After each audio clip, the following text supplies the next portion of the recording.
Hi ಎಲ್ರಿಗೂ ನಮಸ್ಕಾರ. ಇವತ್ತಿನ ವಿಡಿಯೋದಲ್ಲಿ ಸಂಕ್ರಾಂತಿ ಹಬ್ಬದಲ್ಲಿ ಗೆಣಸನ್ನೆಲ್ಲ ಬೇಯಿಸಿರ್ತೀವಿ ಅಲ್ವಾ, ಉಳಿದಿರೋಂತಹ ಗೆಣಸನ್ನ ಮನೇಲಿಟ್ಟರೆ ಯಾರೂ ತಿನ್ನೋದೇ ಇಲ್ಲ, ಹಾಗೆ ಉಳಿದು ಬಿಡುತ್ತೆ.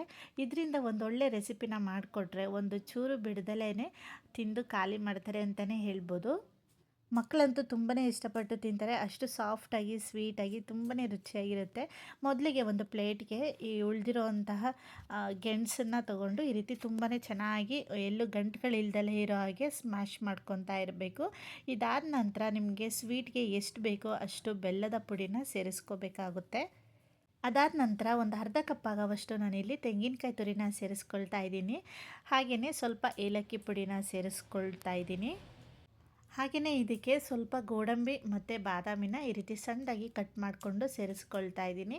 ಈ ಡ್ರೈ ಫ್ರೂಟ್ಸು ನಟ್ಸು ಯಾವ್ದು ಬೇಕಾದರೂ ಹಾಕ್ಕೊಳ್ಬೋದು, ಇಲ್ಲ ಅಂದರೆ ಸ್ಕಿಪ್ ಮಾಡ್ಕೊಳ್ಬೋದು. ಇದೆಲ್ಲ ಈ ರೀತಿ ಚೆನ್ನಾಗಿ ಮಿಕ್ಸ್ ಮಾಡಿದ್ದಾದ ನಂತರ ನಿಮಗೆ ಯಾವ ಸೈಜ್ ಬೇಕೋ ಆ ಸೈಜಲ್ಲಿ ಈ ರೀತಿ ಉಂಡೆಗಳನ್ನಾಗಿ ಮಾಡಿ ಇಟ್ಕೋಬೇಕು.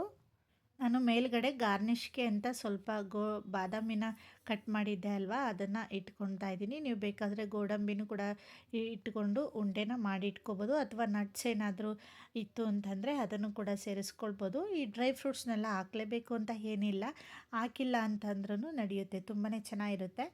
ನಾನು ಇತ್ತು ಅಂತ ಅಂದ್ಬಿಟ್ಟು ಹಾಕಿದ್ದೀನಿ ಅಷ್ಟೇ. ಇದು ತಿನ್ನೋದಕ್ಕೆ ತುಂಬಾ ರುಚಿಯಾಗಿರುತ್ತೆ, ಹಾಗೆಯೇ ತುಂಬಾ ಸಾಫ್ಟಾಗಿರುತ್ತೆ ಅಂತಲೇ ಹೇಳ್ಬೋದು. ಮಕ್ಕಳು ಕೂಡ ತುಂಬಾ ಇಷ್ಟಪಟ್ಟು ತಿಂತಾರೆ. ನೋಡಿ ಎಷ್ಟು ಚೆನ್ನಾಗಿ ಕಾಣಿಸ್ತಾ ಇದೆ ಅಂತ. ಇದು ಒಂದು ಗೆಣಸಿನ ಉಂಡೆ ಅಂತಲೇ ಗೊತ್ತಾಗಲ್ಲ, ಅಷ್ಟು ಚೆನ್ನಾಗಿ ಕಾಣಿಸ್ತಾ ಇದೆ. ಹಾಗೆಯೇ ತಿನ್ನೋದಕ್ಕೂ ಕೂಡ ಸಕ್ಕತ್ತಾಗಿರುತ್ತೆ ಅಂತಲೇ ಹೇಳ್ಬೋದು. ನಾವಂತೂ ಚಿಕ್ಕ ಮಕ್ಕಳಿದ್ದಾಗ ಇದೇ ರೀತಿಯೇ ಮಾಡಿಕೊಡ್ತಾಯಿದ್ರು ಮನೆಯಲ್ಲಿ.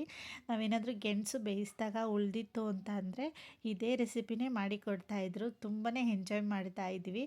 ನೀವು ನಿಮ್ಮ ಮನೆಗಳಲ್ಲಿ ಈ ರೀತಿ ಗೆಣಸೇನಾದರೂ ಮಿಕ್ಕಿತ್ತು ಬೇಯಿಸಿರೋದು ಅಂತಂದರೆ ಈ ಒಂದು ರೆಸಿಪಿನ ಖಂಡಿತವಾಗ್ಲೂ ಮಾಡ್ಕೊಂಡು ನೋಡಿ, ತುಂಬಾ ಚೆನ್ನಾಗಿರುತ್ತೆ. ಬೇಯಿಸಿರೋಂತಹ ಗೆಣಸು ಉಳಿದಿಲ್ಲ ಅಂತ ಅಂದ್ರೇನು, ಫ್ರೆಶ್ ಆಗಿರೋಂತಹ ಗೆಣಸನ್ನೇ ಬೇಯಿಸಿ ಕೂಡ ಈ ರೀತಿ ಮಾಡ್ಕೊಳ್ಬೋದು, ಅಷ್ಟು ರುಚಿಯಾಗಿರುತ್ತೆ. ಥ್ಯಾಂಕ್ ಯು ಎಲ್ರಿಗೂ.